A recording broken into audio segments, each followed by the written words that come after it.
তিনি সকল নেতা কর্মীদেরকে ঐক্যবদ্ধ করেছেন, সুসংগঠিত করেছেন, যাতে বাংলাদেশের কোথাও কোনো ধরনের অপ্রীতিকর কোনো ঘটনা না ঘটে সেই জন্য তিনি কাজ করেছেন। অবশ্যই এক্ষেত্রে বিএনপির নেতা কর্মীরা গুরুত্বপূর্ণ ভূমিকা পালন করেছেন। আজকে বিএনপির নেতা কর্মীদেরকে বিভিন্ন জায়গায় দখল, চাঁদাবাজি এই সমস্ত লোকমা লাগানোর চেষ্টা করা হয়। বিএনপির নেতা কর্মীরা এই সমস্ত কাজ থেকে অবশ্যই দূরে আছে। তারা 5 তারিখের পরে বিভিন্ন ব্যাংক বিমা দখল করেছে, আমরা সেই বিষয়ে কথা বলতে চাই। ধুলো, ময়লা ও ক্ষতিকর ধূলিকণা থেকে নিমিষেই মুক্তি দেয় চৌধুরী এয়ার পিউরিফায়ার। এর শক্তিশালী সাকশন ঘরের কোনায় কোনায় লুকিয়ে থাকা সকল ধুলা টেনে ফিল্টার করে এবং বের করে আনে নির্মল ও স্বাস্থ্যকর হাওয়া। 5 তারিখের পরে আমরা অনেক জায়গায় দেখেছি বিভিন্ন আর্থিক প্রতিষ্ঠানগুলোকে দখল করা হয়েছে। আজকে আমাদেরকে সতর্ক থাকতে হবে।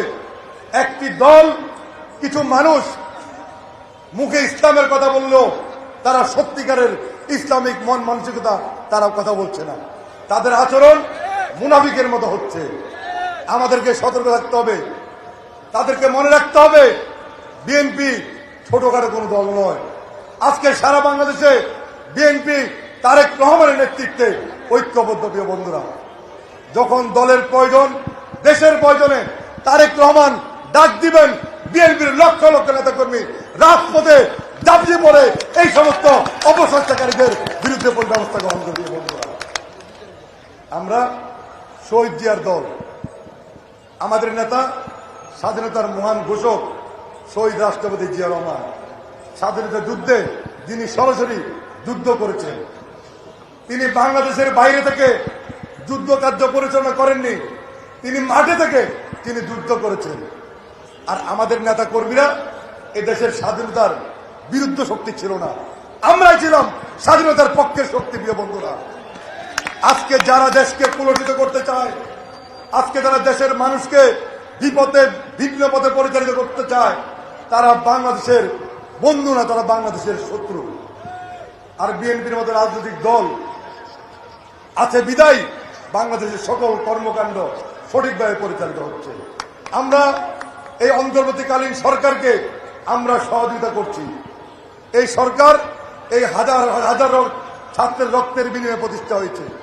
আজকে যারা মনে করেন যে 1 মাসের আন্দোলনে এই ফ্যাসিবাদ মুক্ত হয়েছে বাংলাদেশ, আমি বলতে চাই এটা আপনাদের মিথ্যা বক্তব্য।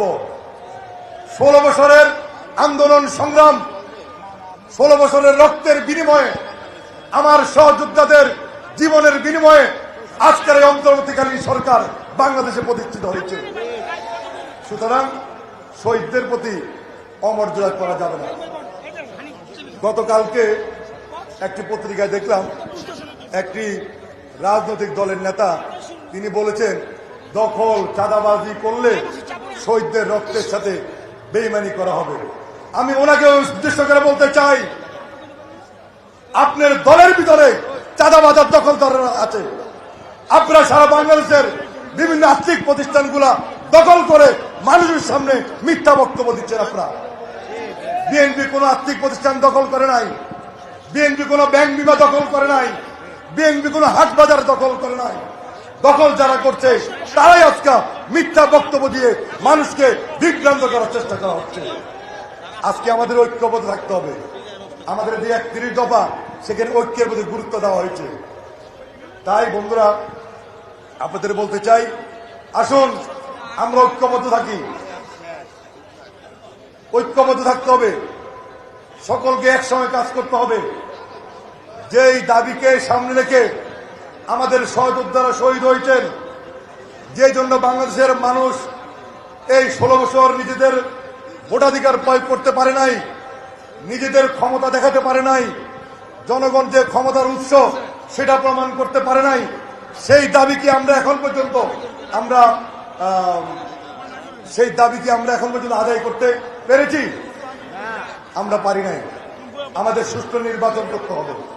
সুষ্ঠু নির্বাচনের জন্য যদি আমাদের রাজপথে আন্দোলন সংগ্রাম করতে হয়, আমাদের সেটাই করতে হবে। আজকে অনেকে বলেন যে বিএনপির নেতা কর্মীরা নির্বাচনের জন্য পাগল হয়ে গেছে। আর ভাই বিএনপি কেন নির্বাচনের জন্য পাগল হবে?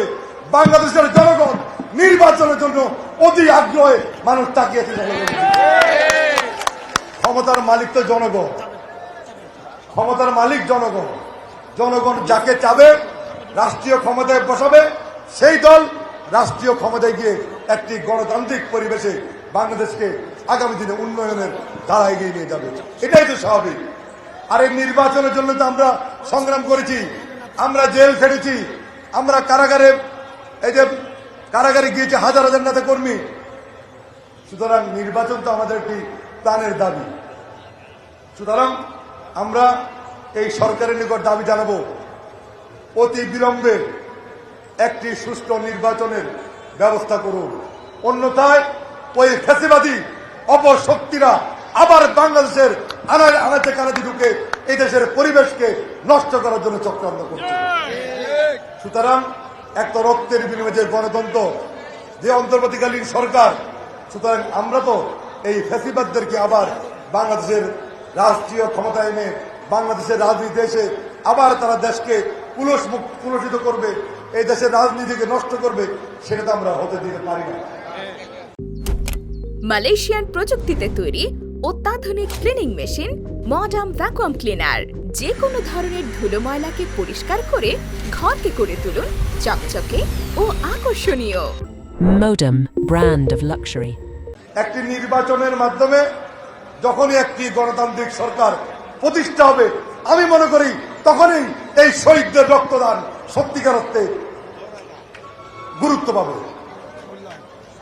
তাই বন্ধুরা, বক্তব্য দীর্ঘায়িত করবো না। এই 31 দফার আলো ঢাকা মহানগরীর প্রতিটি অলিতে গলিতে ঘরে ঘরে এই 31 দফা পৌঁছিতে হবে। এই 31 দফা বাস্তবায়নের মাধ্যমে আগামী দিনে তারেক রহমানের নেতৃত্বে আমরা একটি সুন্দর বাংলাদেশ প্রতিষ্ঠা করতে চাই। বন্ধুরা, সেই লক্ষ্যে ঐক্যবদ্ধভাবে কাজ করতে হবে। যদি কেউ কোন ধরনের অপকর্মে জড়িত থাকি, তার থেকে আমাদেরকে দূরে সরে আসতে হবে। মনে রাখতে হবে, ফ্যাসিবাদরা যা করেছে, এই খুনি শেখ হাসিনার দোসররা বাংলাদেশের রাজনীতি যা করেছে, তার থেকে আমাদের প্রত্যেককে দূরে থাকতে হবে এবং সতর্ক থাকতে হবে। তাহলে শহীদ জিয়া যেই বাংলাদেশ প্রতিষ্ঠা করতে চেয়েছিলেন, ইনশাল্লাহ তারেক রহমানের নেতৃত্বে সেই বাংলাদেশ প্রতিষ্ঠা করে বাংলাদেশের মানুষকে আমরা উপহার দিয়ে পারব।